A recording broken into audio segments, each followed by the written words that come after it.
Well, we're going to be in Proverbs chapter 8 today. So if you brought a Bible, meet me there. And if you need a Bible, grab one of those paperback ones underneath the seat in front of you. We're going to read a good chunk of Proverbs 8, beginning in verse 22 and going through the end of the chapter. So it'll help you to have it in front of you. And if you need to find Proverbs, it's going to be roughly right in the middle of the Bible. So open to the middle.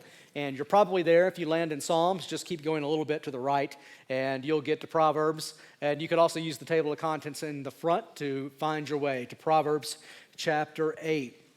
If you've ever spent time learning something and even mastering it by practice and by discipline, and then after you've kind of learned it, you just discover that for the rest of your life, you're just glad you learned that thing because it just kept paying off. It just kept showing up in your life. If you've ever had that experience, then you know what Proverbs is about and what Proverbs promises. When I was about 8 years old, my father announced one spring that it was time that I learned the game of baseball. That's how he said it. It's time that you learn baseball. He must have had a How to Be a Dad manual, and it just said that eight-year-old is the time to learn. And so he enrolled me in an instructional league. And 2 nights of the week, we would have practice where we worked on the fundamentals of baseball, the proper fielding position and the proper form for throwing and hitting and different situations of the game. And then other 2 nights of the week, we would play baseball games against other teams. And so 4 nights of my week were formal baseball instruction.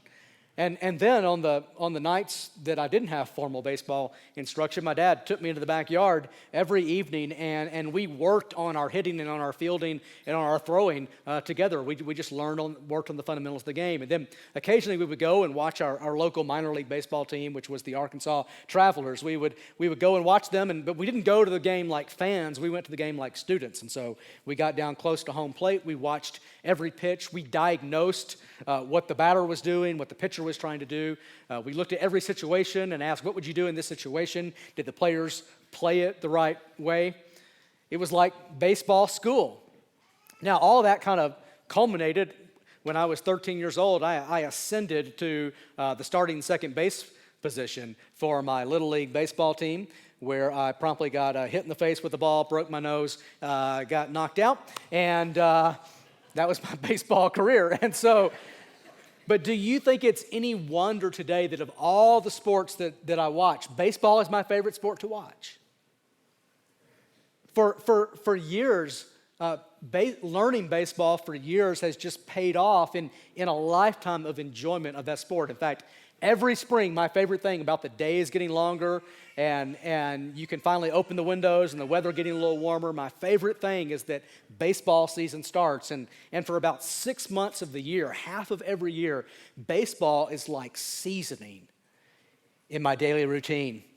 My family are all fans of the Atlanta Braves, and so every evening when I get home from work, the Braves are on, and I turn the game on, and it just kind of stays on in the background. I occasionally check in. That's kind of how baseball works. It's more of a background thing than a sit down and just concentrate on it thing. And so it's just there in the background, and then my family has a constant running text stream about the ups and downs of the Atlanta Braves. It's just like seasoning to my life, and so I'm so glad that my dad decided when I was 8 that I need to go to baseball school. This is how all education works. Good education works this way. I've been formally educated in 2 disciplines, business accounting and theology, and believe it or not, both of those still continue to pay dividends over and over in my life. Maybe you've learned something similar. Maybe your parents even made you learn it. And you're so glad in hindsight that you spent a season of intense learning because you've had a lifetime of reaping the benefits of that. Now, I'm telling you all of that because that's the promise that Proverbs makes. Proverbs promises that if you'll dedicate yourself to learning wisdom, if you'll spend the season of intense instruction, it's especially written to young men. So when you notice, like, that seems like it was written to a boy, it's because it was written to a boy. It was especially written to young men. It would say to them, if you would spend a season when you're 11, 12, 13 years old learning wisdom, it will pay off for the rest of your life. It'll have applications and uses and enjoyments that you can't even anticipate right now. Here's how the book begins in Proverbs chapter 1. It introduces itself like this. These are the Proverbs of Solomon, it says, and they're written to you to know wisdom and instruction, to understand words of insight, to receive instruction in wise dealing, in righteousness and justice and equity, to give prudence to the simple, knowledge and discretion to the youth. So it's primarily written for the youth. But then it turns around and now it makes a promise to those who graduate. It says, let the wise hear and increase in learning, and the one who understands obtain guidance. The wise is those who have graduated from wisdom school, and the one who understands is the one who has finished the coursework. Just like doctor is the one who has graduated from medical school, and licensed professional counselor is the one who has completed his coursework and done the proper counseling hours and completed the certification. What Proverbs calls the wise is the one who has spent time learning and has graduated. And to graduates, it makes the promise that though you've graduated, you never move on for wisdom, that it just keeps paying dividends over and over and over and over again in your life. It says you will increase in learning. So based on the foundation of what you've learned, you'll learn many, many, many other things. And it says you will obtain guidance, which means that you will be able to discern how God is leading in your life in situations that you can't even anticipate yet for the rest of your life. So that's what we're after in this series, and we're kind of going to wisdom school for several weeks as we introduce Proverbs, and all of that kind of begs the question, like, what is this wisdom that Proverbs promises? And we could think of it like this: to be wise is to be in touch with reality, and to be a fool, what Proverbs calls a fool, is to be out of touch with reality, even though you should know better. So there is a season of life when it's kind of cute to not be totally in touch with reality. We call that being a child. So there's things that children can say. You notice it's like, my kid could say that, and it's funny. But if I say that, like, the relationship's over. You ever notice that? Well, that's the difference between being a child and being an adult. And Proverbs says there's certain things that it's kind of cute at one season of life not to be in touch with that reality. But once you become older, like, it's not cute to be out of touch with reality.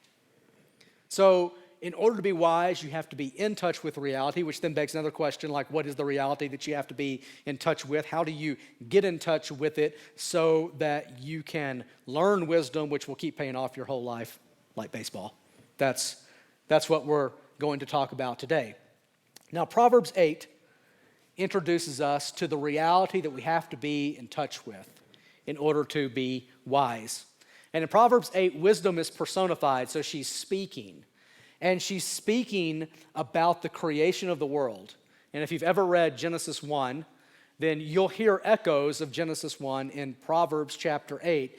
Proverbs 8 is wisdom taking Genesis 1 and saying, here's the lesson that's teaching. It's teaching you the reality that you have to be in touch with in order to be wise. And so if you have it open with me, start reading in Proverbs chapter 8, beginning in verse 22. Wisdom says, the Lord possessed me at the beginning of his work, the first of his acts of old.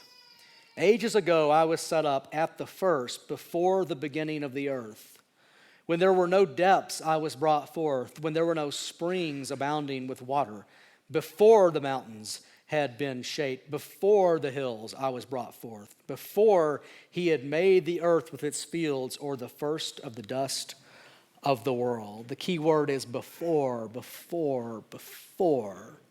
Proverbs is saying, wisdom is saying that it existed before the world was made. And in fact, did you notice this little phrase, when there were no depths, I was brought forth, when there were no springs abounding with water? This is wisdom simply saying, hey, I didn't come out of the earth.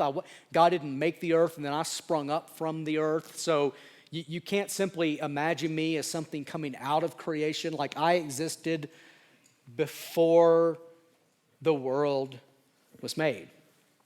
Now, the reason this is so important is that what comes first shapes what comes later, and what comes later is a reflection of what comes first and is good insofar as it conforms to and it shows off the wisdom of what comes first.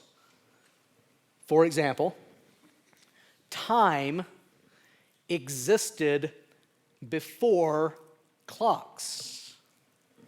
We made clocks later, and when we made clocks, we did not invent time. We simply created something that conformed to and showed off the beauty of the reality that already existed. The pre-existent reality went like this. The earth is rotating on an axis. And each time it rotates on that axis, that comprises one day.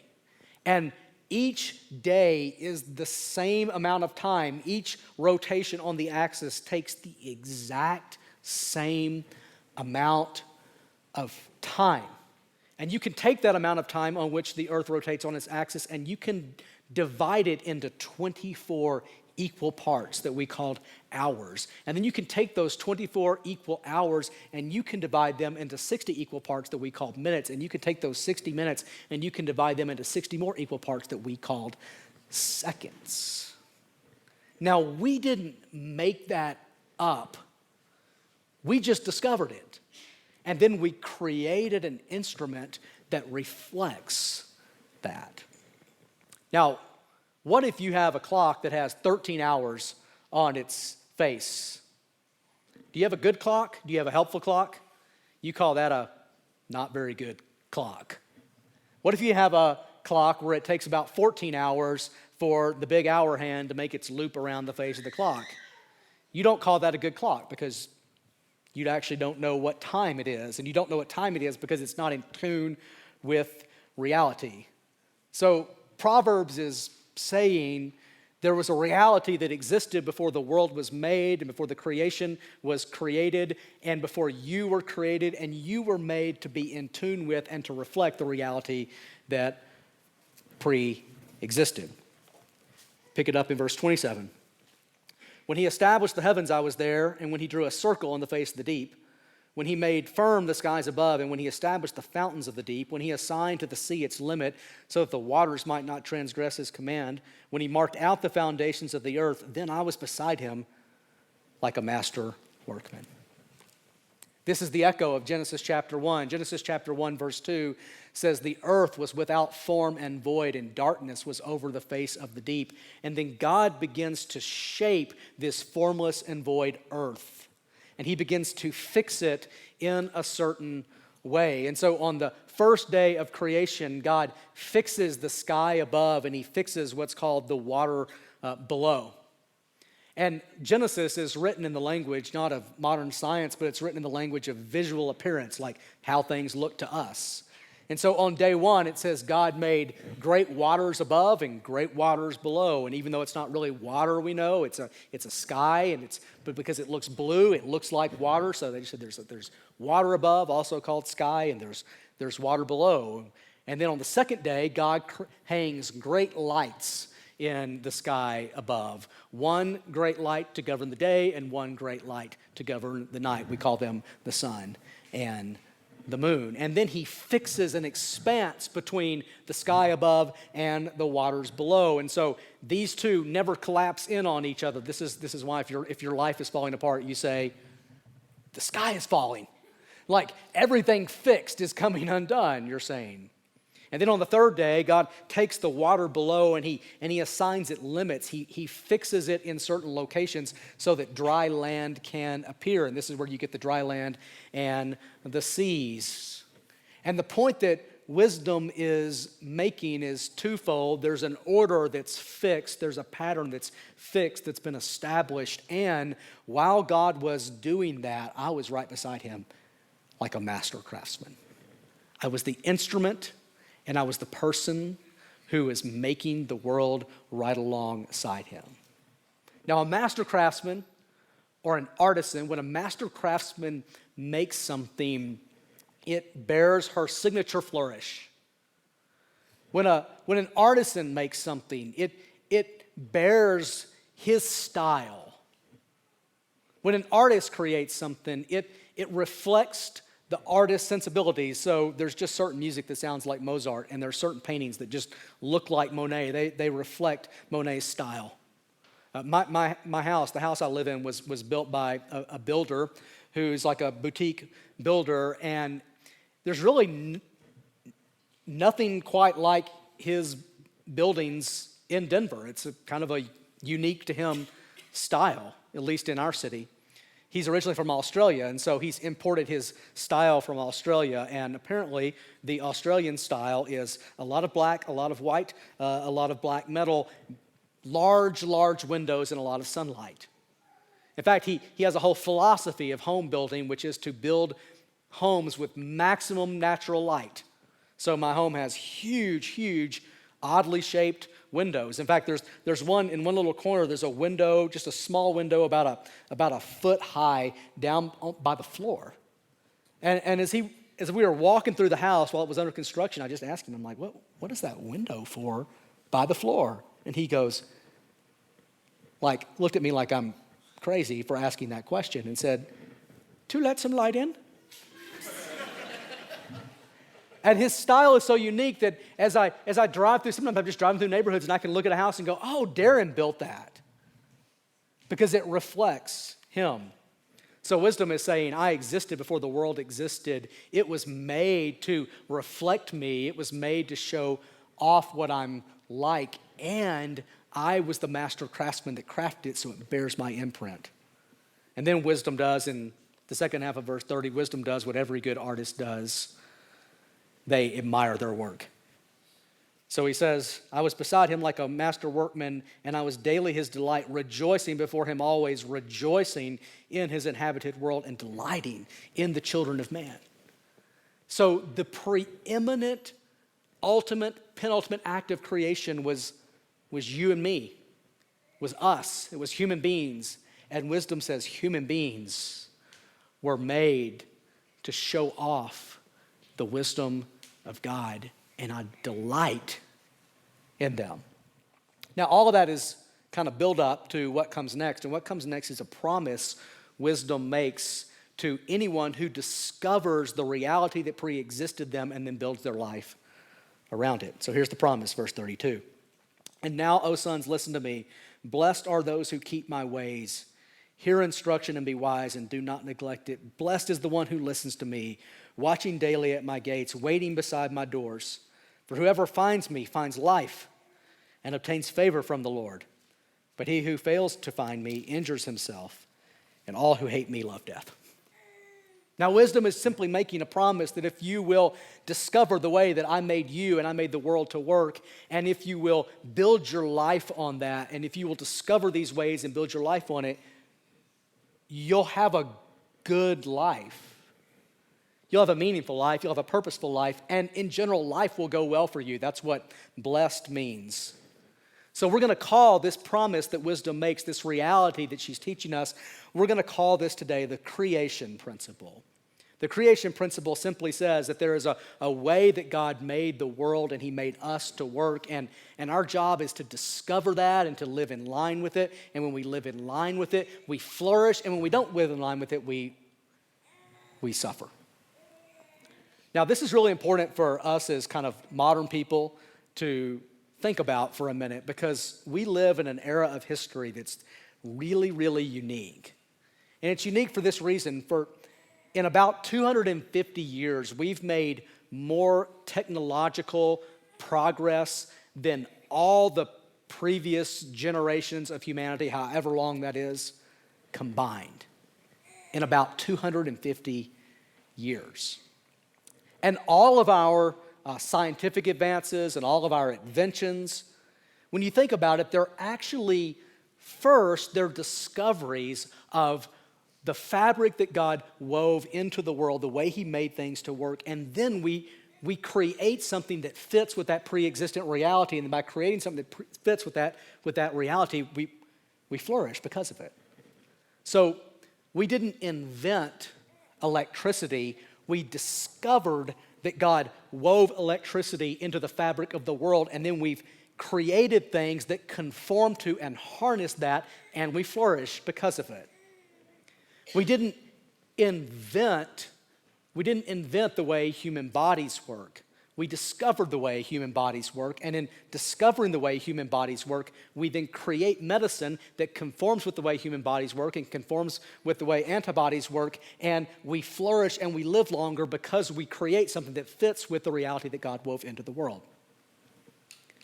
We didn't invent physics or aerodynamics. We discovered the laws of physics and we discovered aerodynamics, and then we created airplanes that fit with the laws of aerodynamics, and so we are able to move about this earth faster. We're able to be more connected to each other because we've discovered and we've harnessed the ways God made the world to work.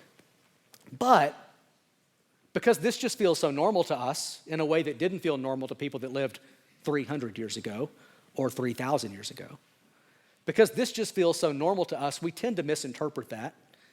And we tend to think that we can conform reality to whatever we want it to be. So we tend to lose sight of the fact that we actually discover reality and live in line with it, and we tend to think that nothing is fixed and that everything is mutable. One of the first thinkers to really notice this was C.S. Lewis, and he noticed that in many ways modern people are just as superstitious as ancient people who believed in magic. We just call our magic technology, or what he called the applied sciences. And the allure of them is that they can tend to convince us that all reality is mutable and can be whatever we want it to be. Here's what he wrote in his book, The Abolition of Man. He said, "There's something which unites magic and applied science, what we call technology, while separating both from the wisdom of earlier ages. For the wise men of old, the cardinal problem had been how to conform the soul to reality, and the solution had been knowledge, self-discipline, and virtue." This is what Proverbs is teaching. But for magic and applied science alike, the problem is how to subdue reality to the wishes of men, and the solution is technique. Now, what wisdom says is there are certain realities you cannot subdue to your wishes. You simply have to discover them and live in line with them. And if you live in line with them, you will flourish. In fact, learning them and beginning to build your life on them will be like a gift that just keeps on giving and keeps on giving and keeps on giving and pays off for the rest of your life in ways that you can't even imagine right now. That's what we're calling the creation principle of Proverbs. Now, this is the main theme of Proverbs. And you'll find this principle just woven throughout the book. So if you were just to read the book cover to cover, and I would actually encourage you to do that this week, and you will notice that this is the assumption that's woven throughout the book. And over, Proverbs is going to say, here's the way this works, here's the way this works, and if you will live in line with that, things will go well for you. Here's a couple of examples. In Proverbs chapter 10, verse 4, we read that a slack hand causes poverty, but the hand of the diligent makes rich. Now, this is just a promise that if you work hard, you will make money. Here's Proverbs chapter 10, verse 9. "Whoever walks in integrity walks securely, but he who makes his way crooked will be found out." This is just a promise that if what you say and what you represent to others is truthful, you're going to have a secure life. Here's Proverbs 10:27. "The fear of the Lord prolongs life, but the years of the wicked will be cut short." This is a promise of a long and fruitful life. Here's 15:22. "Without counsel, plans fail, but with many advisors, they succeed." Here's 16:31. "Gray hair is a crown of glory. It is gained in a righteous life." There's a nobility to a life well lived. There's a nobility to be an older person who's lived a righteous life. There's a prestige. There's an esteem that comes with that. Here's 18:22. "He who finds a wife finds a good thing and obtains favor from the Lord." Written to young men, just a reflection of Genesis 2, when God said, "It's not good that the man should be alone. I'll make a helper suitable for him." And the man did not have everything he needed by himself to do life well. And so Proverbs 18 just reflects that. 22:6, "Train up a child in the way he should go, and when he is old, he will not depart from it." A promise to parents that the energy and the time and the intentionality that you spend investing into the hearts and lives of your children is going to pay off in the long run. Now, this just might be what some of you need to hear today, either as an encouragement or as a correction. To some of us, there's just an encouragement to keep on walking down the path that we talked about last week. There's an encouragement about the long-term payoff of that in the end. For some of us, this is a correction. It's a warning. In fact, often when we suffer pain in our lives, we can, in hindsight, can see like there was some way that God made the world to work. There was a way God made money to work. There was a way God made relationships to work. There was a way God made marriage to work. There was a way God made sex to work. There was a way God made work to work. There was a way God made decision-making to work that, if I'm honest, I didn't really live in line with or submit to. And pain is an opportunity to come back to the way God made the world to work. And there's a promise that if you return to that, life will go better for you. Maybe that's what you need to hear today. But some of you have lived long enough, or maybe you lived hard enough, or some of you are just a critical enough thinker, that as we were reading those Proverbs, you were like, no, that's not always like that how things work. Like we read, a slack hand causes poverty, but the way of the diligent makes rich. And you were like, yeah, but sometimes poverty is not caused by laziness. Sometimes it's caused by systemic injustice. And then some of you heard, gray hair is a crown of glory, it's gained in a righteous life. And you're like, it's not how I got my gray hair. I got my gray hair through some hard living. Without counsel, plans fail, but with many advisors, they succeed. And some of you could actually remember decisions you made with the help of many counselors that later on did not succeed. He who finds a wife finds a good thing and obtains favor from the Lord. Some of you were like, you don't have to raise your hand, but you were like, my marriage does not feel like favor from the Lord. We'll learn why in just a minute. Train up a child in the way he should go. Even when he's old, he will not depart from it. And some of you are thinking of your adult children right now who you did the best you knew how to do, and you raised them the right way. Not perfectly, because no parent is perfect. And yet, they're not living wise lives right now. Now, all of this is hinting at that there's actually another reality that you have to know and be in touch with. If the creation principle is one part of reality that you have to be in touch with, Proverbs is actually going to tell us there's another part of reality that you have to be in touch with, which goes like this, that the world is broken, and sometimes the way wisdom made the world to work is not the way things work. We're going to call this the fallen principle. And if you listen closely as you read Proverbs, you'll hear that throughout as well. It's just an acknowledgement, sometimes just dropped into the middle of a chapter, that things don't always work the way that wisdom would have the world to work. It's like a little minor theme. It's not the major theme or the major promise of Proverbs. It's just like a little minor note that you'll just hear over and over and over again if you have ears to hear. Here's a few examples. Proverbs 13:23 says, the fallow ground of the poor would yield much food, but it's swept away through injustice. Now, right there is an acknowledgement that what the first proverb said about hard work leading to wealth sometimes doesn't work because of injustice. Here's 14:5. A faithful witness does not lie, but a false witness breathes out lies. Just an acknowledgement dropped into the middle of a random chapter that sometimes people don't tell the truth. 17:23, the wicked accepts a bribe in secret to pervert the ways of justice. 17:25, a foolish son is grief to his father and bitterness to her who bore him. 25:26, like a muddied spring or a polluted fountain is a righteous man who gives way before the wicked.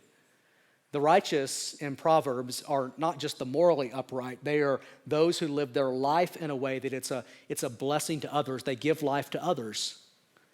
And so Proverbs says when a righteous person is overcome by wickedness, it's not just a tragedy for them, it's a tragedy for all of us. It's like a fountain that gives water to a village that's suddenly been polluted. Proverbs 29:10. Bloodthirsty men hate one who is blameless and seek the life of the upright. It's just an acknowledgement that not all people love righteousness. In fact, as we read this book, you'll notice that there's principles woven throughout for navigating the brokenness of the world. So if there are principles woven throughout for discovering and cultivating the created wisdom of the world, there's other principles woven throughout for navigating the brokenness of the world. There's sometimes qualifications. Sometimes there are principles for doing the best thing you can in a broken situation, even though it's not the perfect thing. For example, Proverbs 15:16 says this: better is a little with fear of the Lord than great treasure and trouble with it. Proverbs is pretty pro building wealth, and yet it's also going to say if you have to go through a kind of trouble that would destroy your soul or impugn your integrity to get wealth, it's not worth it. Better to just have a little bit and be in good relationship with God. Proverbs 20:22. Do not say, I will repay evil. Wait for the Lord, and he will deliver you. That's how to navigate a situation where you've been wronged. 21:9. It's better to live in a corner of the roof than in a house shared with a quarrelsome wife. I thought that if you found a wife, you got favor from the Lord. Yeah, unless she's quarrelsome. Then move to the roof. That's what Proverbs says. Here's how you make the best of that situation. Get out of there and live on the roof. 28:6. Better is a poor man who walks in his integrity than a rich man who is crooked in his ways. So there's two realities that you have to be in touch with in order to be wise. The creation principle says there's a way God made things to work, and if you live in line with it and don't try to bend reality to fit your wishes, life will flourish. And the fallen principle says, but sometimes it doesn't work that way, and you have to make the best of a bad situation. And if both of those are reality, then it means that there's not one way to be a fool, there's two ways to be a fool. You can be out of touch with the creation principle, or you can be out of touch with the fallen principle. If you're out of touch with the creation principle, you'll try to bend life to be whatever you want to. You'll try to bend human nature to be whatever you want it to be. And ultimately, that will break you. We might call this the relativistic fool. But if you don't know that the world is fallen and the world is broken, and sometimes you can do the best and live the way that God made the world to work and it still won't go the right way for you, if you don't know that, and if you're not emotionally prepared for that, and if you're not ready sometimes to make the best of a broken situation, then when the fall inevitably touches your life, and it will, it'll come for all of us. You'll be bitter. You'll be non-resilient. You'll probably be perpetually angry at God, and you'll feel like you got a raw deal. You'll say, but I lived the right way. Why aren't things working out the way you said they would? It's called this the rigid fool. You can be a relativistic fool, but you can also be a rigid fool. You can be out of touch with creation, but you can also be out of touch with the fall. And the reason that's important to acknowledge in a religious community is often we just convert people from being one kind of fool to another. We tend to, what religion tends to do is we tend to promise people if you'll just live the right way, life will go well for you. And Proverbs says, yes, most of the time, but sometimes not. So you need to be in touch with both realities. Now, I just want you to think about this. A normal human experience, if you just live the way Proverbs is going to teach you to live, a normal human experience is going to be that you discover principles of reality that God wove into the fabric of creation and the way he made things to work, and you begin to conform your heart and conform your life and conform your choices to those, and as a result, you're going to have a good, meaningful, purposeful life. You're going to have a life that it calls righteous, that is life-giving to others. You're going to do work that is meaningful. You're going to actually harness the good things that God wove into the world. You're going to arrange them and rearrange them in a way that gives life to yourself, it gives life to your friends, gives life to your family, maybe even brings some more people into the world, gives life to other people. You are going to have a meaningful, purposeful, joyful life. And there's some things that are going to really disappoint you. And you're going to go through seasons of struggle. You're going to do things that don't work out the way you thought they were going to, and there's nothing you could have done better. They're just going to let you down. You're going to weep. You're going to mourn. You're going to bury some folks. You're going to say goodbye to some people you don't want to say goodbye to. There's probably going to be some relationships that are just perpetually broken. That's a normal human life. You're going to have a meaningful, purposeful, good, life-giving to other people life that also has some hardship in it and eventually dies. That's a normal experience. Now, that experience is actually setting you up to appreciate at an experiential and emotional, not just at an intellectual level, but at an experiential and emotional level, it's setting you up to appreciate and to love the ultimate wisdom of God. Because there's one more thing that you have to know. You have to know about creation, you have to know about the fall, but there's one more thing you have to know. Jesus Christ lived the right way. He was perfectly wise. He was the perfect embodiment of the one Proverbs calls righteous. He gave and is giving life to many people. He lived perfectly in line with what we're calling the creation principle. He lived it without fail or deviation. Jesus never tried to bend reality to be what he wanted to apart from the way the Father had made the world to work. He submitted to it perfectly. And it was affirmed, his wisdom and his righteousness and it was affirmed when he was baptized, which was like his first public appearance, the beginning of his public ministry. An audible voice, like those who were there were like, hey, we never heard God speak from heaven, but God spoke from heaven. Like, what would have to happen for God to speak from heaven? And God speaks from heaven and goes, this is my beloved Son with whom I'm well pleased. Listen to him. Talk about validation. And then at the end of his life, when he's standing trial just a few hours before he's going to die, an unrighteous Roman governor who has the power to put him to death and has heard all the charges against him says, I find no guilt in this man. So Proverbs 10:27 says, the fear of the Lord prolongs life, but the years of the wicked will be short. But Jesus got exactly the opposite of that proverb. He feared the Lord, and fearing the Lord did not prolong his life. It shortened his life. He was killed at age 36, which is about half a life. It happened like this. The Jewish authorities who were out to get him and wanted to do away with him, they finally found a way to do it. They bribed one of his disciples to turn him in. And Proverbs 17:23 said that would happen. The wicked accepts a bribe in secret to pervert the ways of justice.